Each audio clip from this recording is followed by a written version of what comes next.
Hello, my name's Tim, welcome to Tim Burbage Reads, and today I'm going to be talking to you about Rivers of London by Ben Aaronovitch. Ben Aaronovitch? Ben Aaronovitch? Aaronovitch? Benjamin? So this is the first book in the Rivers of London series. This is an urban fantasy series, so where there are fantasy elements, but it takes place in the real world. And people say this is the British Dresden Files. So Dresden Files is described as wizard with a gun. This is described as wizard with a notepad and pen. The tools of a copper. So we follow Peter Grant, who is PC on the beat. He's a policeman, a Bobby on the beat, and at the end of their kind of 2-year time on the beat, they then get assigned to a new department. And he thinks he wants to be assigned to like major crimes or murder unit or something cool. And he ends up being assigned to this very small department consisting of only one other person, DCI Nightingale. And they investigate the occult, the magical, the strange, the abnormal. And I really, really enjoyed this book. I think it's 4.5 stars, rounded down to 4 probably, but I really, really want to read the next one. Because the things that I really enjoyed about it were the voice, the prose, the style, the humour involved. It kind of showed the police force to be, true working class institution for all of its foibles. I loved London as a setting. Like, I live just outside London. The whole, the crime takes place in Covent Garden. When I finished reading this book yesterday, I was coming from Leicester Square Station. I then there's a part of this book that takes place. It's all based on the River Thames, and Teddington Lock is where the tide ends, and so after that it's kind of the old river. And they talk about the River Ash, and the River Ash is 1/2 mile from my house, and I drive past it every day to work. So this is where I live, and I recognised every place, and I really, really, really enjoyed that. I know that's a simple, oh, look at that, but I did, and I got a real sense of I think you get a real sense of London from it. The rivers of London are gods, basically, and the River Thames is split between Mama Thames and Father Thames, and Teddington Lock is the split. And Father Thames was the original god of the Thames, and then in the great stink of 18 whatever, he moved out of London, and eventually Mama Thames kind of came to the fore. And I really enjoyed that bit of world building of these gods, and you're not quite sure what their powers are. And Mama Thames has loads of daughters, and all her daughters are named of the tributary of the Thames. So you've got Fleet and Tyburn and Beverley Brook, all these tiny little rivers. Like the River Fleet is now Fleet Street, is above the River Fleet. And for Father Thames, his sons are the rivers kind of out past Teddington Lock, including the River Ash and Oxwell and things like that. And you have this really interesting cultural dynamic of Father Thames is basically traveller. He's they call him the slur for travellers. Not the main character, but another character calls him that. And they have very much traveller culture with that side of the Thames. And Mama Thames is a black woman, and she's kind of the African Caribbean matriarch of New London ultimately. And she kind of she became Mama Thames in the 1950s, 60s, so it's like a Windrush generation thing. And I really enjoyed that, and I really enjoyed how the main character, Peter Grant, who you view everything from, his perspective, he's a mixed race policeman.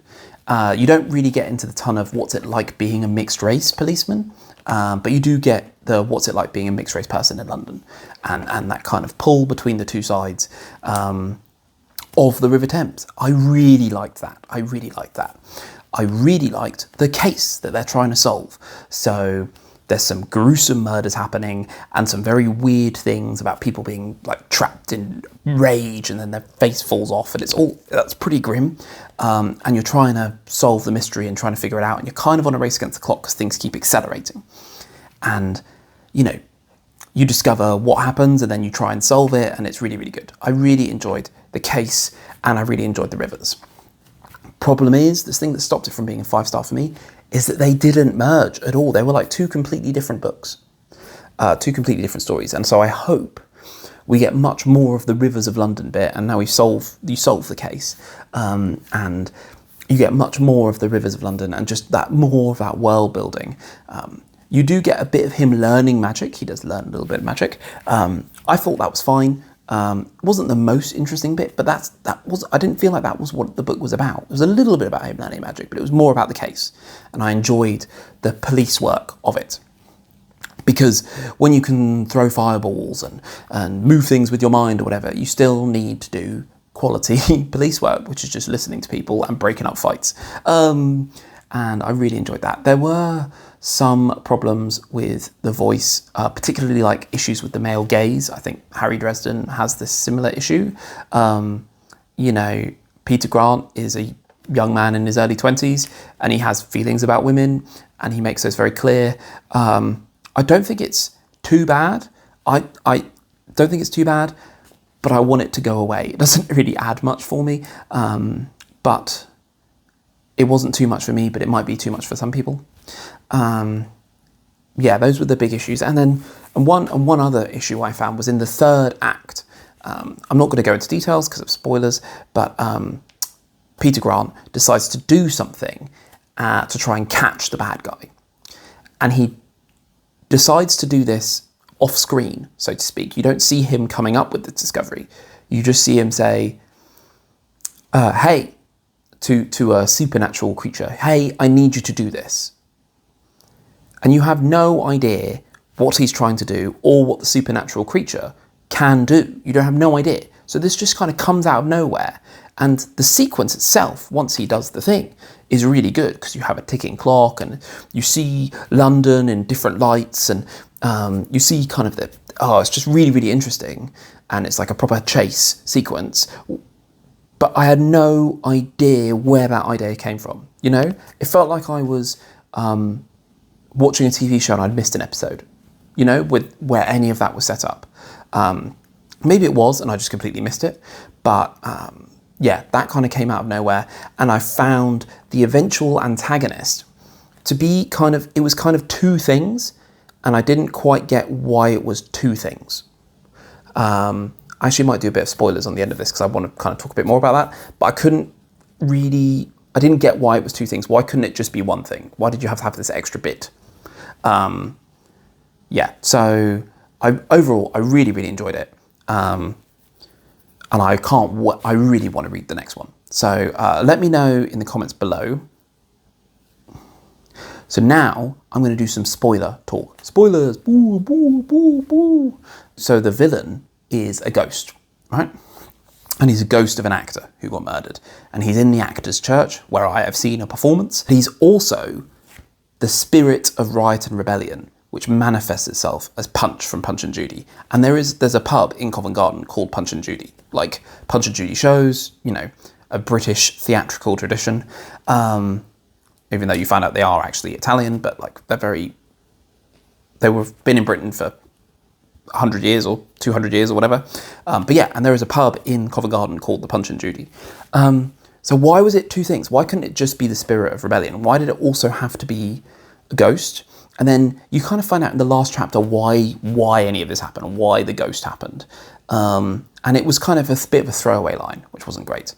And then the spoiler, the weird thing is how he goes to Molly, who is like the housemaid in the Folly, which is their detective headquarters for magical detectiveness.